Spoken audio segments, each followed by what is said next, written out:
Hello aspirants, welcome to AKSIAS academy daily current affairs. So ముందుగా నిన్న మనం ఒక క్వశ్చన్ ఇచ్చాము related to stampedes. So which of the following are solutions అని అడిగాం. 4 సైంటిఫిక్ క్రౌడ్ మేనేజ్మెంట్ నిన్న చెప్పుకున్నాం, ఆర్టిఫిషియల్ ఇంటెలిజెన్స్ ఇలాంటివి వాడచ్చు, అకౌంటబిలిటీ ఉండాలి, కమ్యూనిటీకి అవేర్నెస్ ఉండాలి, టెక్నాలజీని ఇంటిగ్రేట్ చేయాలి. So all the above. So UPSC admissions అట్లాగనే group 1 and group 2 for both Telangana and Andhra Pradesh ఏ అడ్మిషన్స్ కోసమైనా మీరు చూస్తూ కనుక్కుంటే దయచేసి కింద నెంబర్కి కాల్ చేయండి. They will give you all the details. ఇంకా ఈరోజు టాపిక్ వచ్చేసి మీ అందరికీ తెలుసు, 21వ శతాబ్దంలో పెట్రోల్ డీజిల్తో నడిచే వాహనాలు కాకుండా ఎలక్ట్రిక్ వెహికల్స్ చాలా అద్భుతంగా మనం ప్రపంచంలోకి తీసుకురాగలిగాం, ప్రపంచ మార్కెట్లోకి. అయితే ఎలక్ట్రిక్ వాహనాల్లో మనకి చాలా పెద్ద సమస్య ఏంటంటే ఛార్జింగ్ స్టేషన్స్, ఛార్జింగ్ పెట్టుకునే టైం. మనకి ఇప్పుడు ఫర్ ఎగ్జాంపుల్ పెట్రోల్ వాహనంలో వెళ్తున్నాం అనుకోండి, పెట్రోల్ అయిపోయింది, 5 minutesలో మనకి పెట్రోల్ కొట్టేస్తారు. నాకు తెలిసి 5 నుంచి 10 నిమిషాల్లో ట్యాంక్ ఫుల్ చేయొచ్చు. సో ట్యాంక్ ఫుల్ చేస్తే మీకు బాగా మైలేజ్ ఇచ్చే కారు ఉంటే కనుక కనీసం ఒక 600-700 కిలోమీటర్లు వెళ్తుంది. కానీ ఛార్జింగ్ స్టేషన్స్ ఉన్నా కూడా ఎలక్ట్రిక్ వెహికల్స్లో ఉండే బాధ ఏంటంటే కనీసం 3-4 గంటలు పెడితే తప్ప ఫుల్ ఛార్జింగ్ అవ్వలేనటువంటి పరిస్థితి. అయినప్పటికీ ఇప్పుడు టెక్నాలజీ అప్గ్రేడేషన్స్లో భాగంగా 5 minutesలోనే కనీసం ఒక 25-30% మనం ఛార్జింగ్ పెట్టుకునేటటువంటి పరిస్థితులు తీసుకొస్తున్నారు. అంటే వేగంగా ఛార్జింగ్ అనేటటువంటిది ఎక్కాలి అనే ఉద్దేశం. అయితే ముందుగా అసలు ఇవన్నీ జరగాలంటే ఛార్జింగ్ స్టేషన్స్ ఉండాలి కదా.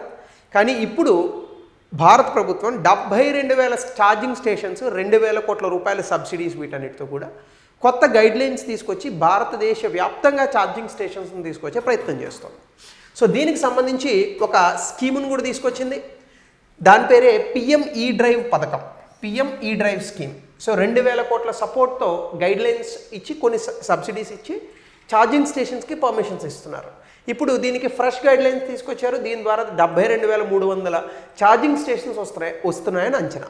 అయితే ఒక్కసారి గవర్నమెంట్ గైడ్లైన్స్ ఫర్ ఈ స్టేషన్స్ కనుక చూస్తే ముందుగా మినిస్ట్రీ ఆఫ్ హెవీ ఇండస్ట్రీస్ దీన్ని అన్వీల్ చేసింది. పర్పస్ ఏంటంటే పబ్లిక్ ఎలక్ట్రిక్ వెహికల్ ఛార్జింగ్ ఇన్ఫ్రాస్ట్రక్చర్ని భారతదేశం అంతా తీసుకురావాలి. సో దీనికోసం PM E-డ్రైవ్ పథకానికి మొత్తంగా 11,000 కోట్ల రూపాయలు ఇచ్చారు.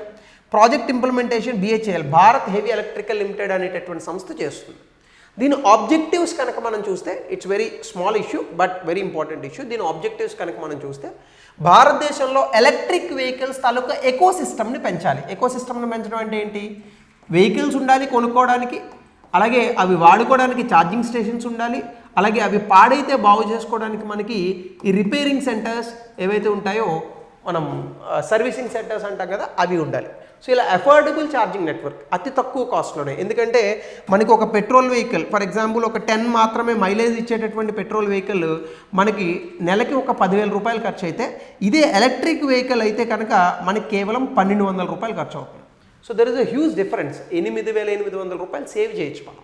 సో కాబట్టి electric vehicles there fantastic, but problem వల్ల ఛార్జింగ్ పెట్టాలి, తక్కువ దూరం మాత్రమే వెళ్ళగలం. అంటే ఒకసారి ఛార్జింగ్ పెడితే కొన్ని వెహికల్స్ 200 కిలోమీటర్లు, మంచి వెహికల్స్ అయితే కాస్త 20-30 లక్షలు పెట్టుకుంటే 450 కిలోమీటర్ల వరకు వచ్చేటటువంటి వెహికల్స్ ఉన్నాయి. సో దానికి గాను మనము ఎలక్ట్రిక్ వెహికల్స్ యూజర్స్కి తక్కువ యాంగ్జైటీ, అంటే ఇన్ ద సెన్స్ ఎక్కడికక్కడ మనకి పెట్రోల్ బంక్ లాగా ఎలక్ట్రిక్ వెహికల్ స్టేషన్స్ ఉంటే ఇట్స్ గుడ్. సో దీనివల్ల మంచి mobility, clean mobility, environmental destruction, environmental pollution తగ్గుతుంది.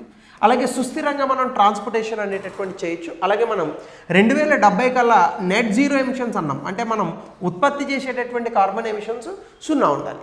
నెట్ జీరో అంటే మనం ప్రొడ్యూస్ చేసే ఆక్సిజన్, కార్బన్ ఎమిషన్స్ రెండు ఒకదానితో ఒకటి క్యాన్సిల్ అవ్వాలి. సో దీనికి ఇది ఎంతగానో ఉపయోగపడుతుందని కూడా చెప్తున్నారు. సో దీనికి సంబంధించి ఒకసారి కనుక మనం చూస్తే PM E-డ్రైవ్ పథకం అనేటటువంటిది ఏంటంటే బేసికల్గా incentives and grants. Incentives and grants అంటే ఎవరైనా ఛార్జింగ్ స్టేషన్లు పెట్టుకుంటే ప్రభుత్వం వాళ్ళకి ఇన్సెంటివ్లు ఇస్తుంది, గ్రాంట్స్ ఇస్తుంది. ఇన్ వన్ వే మనం సబ్సిడీ అనొచ్చు. సో దీనివల్ల మల్టిపుల్ వెహికల్ కేటగిరీస్, అది 2-వీలర్, 3-వీలర్, 4-వీలర్, పెద్ద బళ్ళు అన్నిటికీ ఛార్జింగ్ స్టేషన్స్ వచ్చేలాగా ఇక్కడ క్రియేట్ చేస్తున్నారు. సో దీన్ని మినిస్ట్రీ ఆఫ్ హెవీ ఇండస్ట్రీస్ నాకు చెప్పినట్టుగా ఇంప్లిమెంట్ చేస్తారు. ఇది ఎందుకు అంటే బేసికల్గా పబ్లిక్ పర్పస్ కోసం, అంటే మనము నార్మల్గా వాడేటటువంటి వెహికల్స్ అలాగే కమర్షియల్ వెహికల్స్ ఈ రెండిటి కోసం కూడా ఎక్కువగా ఎలక్ట్రిక్ వాహనాలను అడాప్ట్ చేసుకోవడానికి ఈ పథకం అనేటటువంటిది పనికొస్తుంది. ముఖ్యంగా ట్రాన్స్పోర్టేషన్ సెక్టార్లో, అలాగే సుస్థిరమైనటువంటి mobility in the sense transportation, రవాణా రంగం, అభివృద్ధి చెందడానికి ఇది ఎంతగానో ఉపయోగపడుతుంది అనమాట. దీనికి గాను ఛార్జింగ్ స్టేషన్స్ ఇన్ఫ్రాస్ట్రక్చర్ని తీసుకురావడం దీని యొక్క ముఖ్య ఉద్దేశం. టార్గెట్స్ ఏంటంటే 2 వీలర్ 3 వీలర్ బస్సులు, ఈవెన్ ఎలక్ట్రిక్ అంబులెన్స్లు, ట్రక్కులు, వీటన్నిటికీ కూడా ఛార్జింగ్ స్టేషన్స్ తీసుకురావడం దీని యొక్క ముఖ్య ఉద్దేశం. సో కమర్షియల్ వెహికల్స్ అలాగే ట్రాన్స్పోర్ట్ సొల్యూషన్స్ని కూడా తీసుకొస్తారట, public transport in the sense buses. So దీనివల్ల ఎలక్ట్రిక్ వెహికల్ టెస్టింగ్ క్యాపబిలిటీస్ పెరుగుతాయి. అలాగే ఈ మినిస్ట్రీ కారణంగా మనకి ఈ తెస్తున్నటువంటి ఇన్ఫ్రాస్ట్రక్చర్ వీటి కారణంగా ఎక్కువ adaptability of the electric vehicles పెరిగే అవకాశం ఉంది. సో దీని ఫీచర్స్ ఏంటంటే ఫస్ట్ ఆఫ్ ఆల్ సబ్సిడీలు ఇస్తారు. అలాగే ఎవరైనా ఒకవేళ ఈ పర్టికులర్ ఛార్జింగ్ స్టేషన్స్ అవి పెట్టుకుంటే టెస్టింగ్ ఏజెన్సీస్ దానికి ప్రభుత్వమే క్యాపిటల్ అంటే కొంత ధన సహాయం కూడా చేస్తుంది. స్కీమ్ టైం లైన్ ఏంటంటే అక్టోబర్ 2024 నుంచి మార్చ్ 2026 వరకు ఇది ఇంప్లిమెంట్ చేద్దామని అనుకున్నారు. అఫ్కోర్స్ ఇది ఇప్పుడు న్యూస్లోకి వచ్చింది. ఎలక్ట్రిక్ మొబిలిటీ ప్రమోషన్ స్కీమ్ 2024లో తీసుకొచ్చాం. ఇప్పుడు దీన్ని పిఎం ఈ డ్రైవ్ అనేటటువంటి పథకంతో ఇంటిగ్రేట్ చేస్తున్నారు. సో ఈ రకంగా ఉంటుంది. సో దీనికి ఎలిజిబిలిటీ ఏంటంటే బేసికల్గా 3 వీలర్ ఈ ట్రక్ కేటగిరీస్లో పబ్లిక్ అండ్ కమర్షియల్ వెహికల్స్కి ఇందులో సబ్సిడీ ఇస్తారు. ప్రైవేట్ కార్పొరేట్ ఓన్ రిజిస్టర్డ్ 2 వీలర్స్కి కూడా ఇస్తారు, అంబులెన్స్కి ఇస్తారు. అలాగే ఇంకా ఇతర వాహనాలు ఏవైనా ఉంటే ఈ పర్టికులర్ దాంట్లో ఎలిజిబిలిటీస్ ఇస్తూ ఉంటారు. అయితే ఇక్కడ రెస్ట్రిక్షన్ ఏంటంటే గవర్నమెంట్ డిపార్ట్మెంట్స్ ఏవైనా కనుక కొంటే ఎలక్ట్రిక్ వెహికల్స్ దానికి సబ్సిడీ ఇవ్వరు. ఇది ఎందుకంటే బేసికల్గా గవర్నమెంట్ అకౌంట్స్లోనే ఫండ్స్ ట్రాన్స్ఫర్ చేసి ఏదో ఒక మతలబులు చేస్తుంటారు కాబట్టి దీనికి మాత్రం లేదు. సో ఎగ్జామినేషన్ పాయింట్ ఆఫ్ వ్యూలో అయితే మనకి ఈ పర్టికులర్ పాయింట్ని ప్రిలిమినరీ ఎగ్జామినేషన్లో క్వశ్చన్గా అడిగేటటువంటి అవకాశం ఉంటుంది. So be careful with this last point. Okay, so subsidy ఏంటంటే 100% subsidy for charging stations. Government premises ఉంటుంది, schools, hospitals, residential colonies, public access ఉండేటటువంటి చోట వీటన్నిటికీ కూడా ఈ పర్టికులర్ ప్రాంతాలకి మనకి ఛార్జింగ్ స్టేషన్స్ పెట్టుకోవడానికి 100% సబ్సిడీ ఉంటుంది. అంటే మనం ఏమీ కట్టక్కర్లేదు, జస్ట్ ఎక్విప్మెంట్ తెచ్చుకొని ఇన్స్టాల్ చేసుకుంటే సరిపోతుంది. ఇన్ఫ్రాస్ట్రక్చర్లో 80% సబ్సిడీ, ఛార్జింగ్ ఎక్విప్మెంట్కి 70% సబ్సిడీ. ఎయిర్పోర్ట్లు, మెట్రో స్టేషన్లు, toll plazas, public sector enterprises ఈ ప్రిమిసిస్లో కనుక ఛార్జింగ్ స్టేషన్స్ ఇన్ఫ్రాస్ట్రక్చర్ క్రియేట్ చేస్తే ఇంత సబ్సిడీని ఇస్తారు. ఇందాక చెప్పినటువంటి దాంట్లో కనుక క్రియేట్ చేస్తే 100% సబ్సిడీ ఇస్తారు. అట్లానే 80% subsidy shopping malls, highway outlets, battery swapping stations ఇక్కడ మీరు కనుక పెట్టుకుంటే ఏదైనా ఛార్జింగ్ స్టేషన్స్ని 80% సబ్సిడీ దానికి ఇచ్చేటటువంటి అవకాశం ఉంటుంది. సో ఇలా రకరకాల సబ్సిడీలని క్రియేట్ చేస్తూ ఈ ప్రోగ్రామ్ ద్వారా అత్యధికంగా ఎలక్ట్రిక్ వెహికల్స్ అనేటటువంటి వాటిని ఇండియాలో తీసుకురాబోతున్నారు. సో దీనివల్ల మనకి ఏమవుతుంది, ఎక్కువగా ఎలక్ట్రికల్ వెహికల్స్ కొంటే సో దీనివల్ల మనకి డిమాండ్ పెరుగుతుంది, ప్రొడక్షన్ పెరుగుతుంది, దీనివల్ల కాస్ట్ తగ్గుతుంది. సో ఎలక్ట్రిక్ వెహికల్ కాస్ట్ ఎక్కువ ఉన్నటువంటి కారణంగానే ఇప్పుడు ఎవరు కొనట్లేదు. ఒకవేళ కాస్ట్ తక్కువైతే మెయింటెనెన్స్ ఎలాగా తక్కువ కాబట్టి then everyone will adapt the electric vehicles. దానివల్ల సౌండ్ పొల్యూషన్ తగ్గుతుంది, ఎన్వైరన్మెంటల్ పొల్యూషన్ తగ్గుతుంది, ఫాసిల్ ఫ్యూయల్స్ని యూజ్ చేయాల్సినటువంటి అవసరం ఉండదు. ఇవన్నీ మనకు ఉన్నటువంటి పాజిటివ్స్.